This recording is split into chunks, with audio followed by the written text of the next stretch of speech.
ही बहीण भाऊ 13 वर्षानंतर आता एकत्रित एक पॅनल देऊन निवडणूक लढवत आहे. समोर दोन वेगळे वेगळे पॅनल आहेत.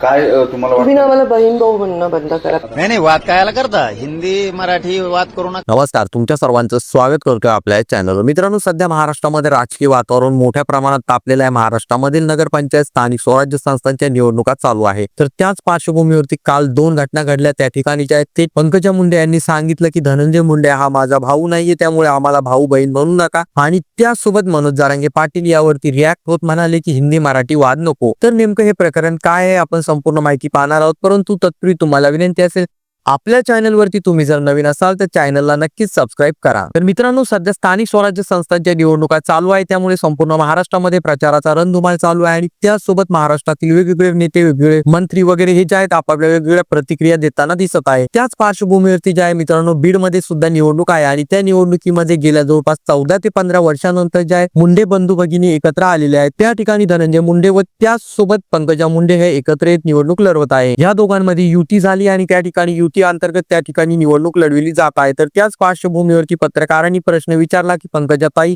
आता तुम्ही व तुमचा भाऊ एकत्र येऊन निवडणूक लढवत आहे, म्हणजे तुम्ही दोघं बहीण भाऊ एकत्र आलात आणि तुम्ही एकत्र आल्यानंतर बीडची आता निवडणूक लढत आहात. इतक्या वर्षानंतर जे आहे दोघांमधील वाद मिटले आणि वाद मिटल्यानंतर त्यासोबत धनंजय मुंडे व पंकजा मुंडे एकत्र येऊन निवडणूक लढवत आहे. तर यावरती तुमचं मत काय आहे?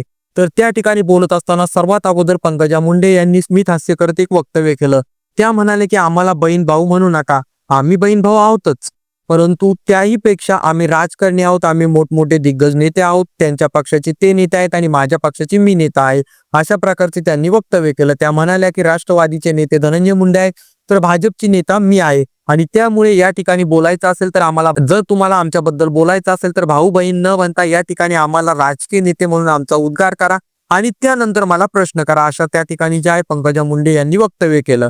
तर त्यासोबत दुसरी घटना मुंबईमध्ये घडली. सध्या आपल्या सर्वांना माहित आहे मनोज जरांगे पाटील हे मुंबईला गेलेले आहेत.